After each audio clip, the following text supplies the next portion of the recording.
I want to talk about a couple of things, though. Trump victories this year, the best moments of the Trump campaign. For me, the biggest things were the Bret Baier interview for Kamala, which destroyed her, the Biden-Trump debate, but the Al Smith dinner. Trump had so many zingers there. He says, listen, to all the Biden voters, your wives and their lovers are all voting for me if you're a Biden voter out there in the audience. 70% of them are liberals. I thought that was hilarious. And he said to Chuck Schumer, if Kamala loses, you can still become the first woman president. And he said, I used to think the Dems are crazy for saying that men could have periods, but then I met Tim Walz. He was a laugh riot at that event, right? I mean, he has great comedic skills. He's, a great orator. He could take a joke and he can give a joke.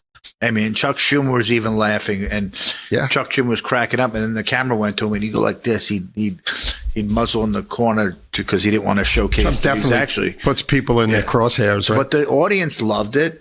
And which is a Democratic audience in New York City. It's not like we're not talking about even Alabama. Liberal Jim Gaffigan, comedian, and the Archbishop loved that Trump was there. We're not talking Kamala about Mississippi or Alabama. This is New York City, and they loved Trump. And it showed by what he did that night and the numbers that he produced on Election Day. It was a great night that Al Smith did, and Kamala didn't have the courage to show up. Well, it showed. He talked about his father, Fred, his father in the streets of Manhattan going over to Catholic charities when he was a young man, and his father stopping and giving $100 bills out to the homeless on the street. They're a very charitable family. They raise a lot of money for Catholic charities, even though they're funding the border crisis.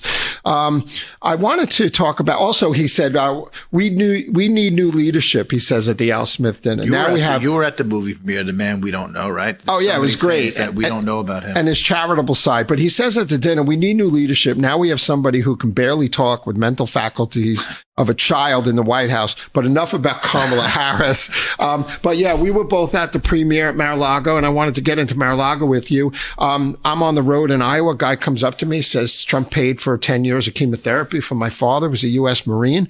People come up and he says, they flew my son on the jet, on the Trump Force One to go get life-saving surgery. Right? That's the real Donald Trump. You're talking about the richest man in the world. I think he has a bunk bed with Trump. He hasn't since election night. Elon Musk has not left. Yeah, I saw him 2 times there. I've been back a few times. Yeah, so you spent a lot of time on the ground at Mar-A-Lago recently.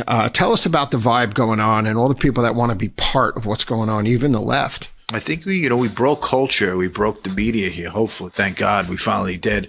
And you walk into Mar-A-Lago, and this is awakening, almost a spiritual awakening that's happening in America, across America.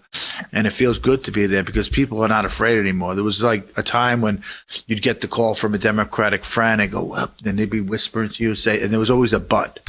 I think this is good, but there's no more buts anymore. Even the Democratic friends I have in the city are like, yes. They're so happy Trump won. Maybe some normalcy here.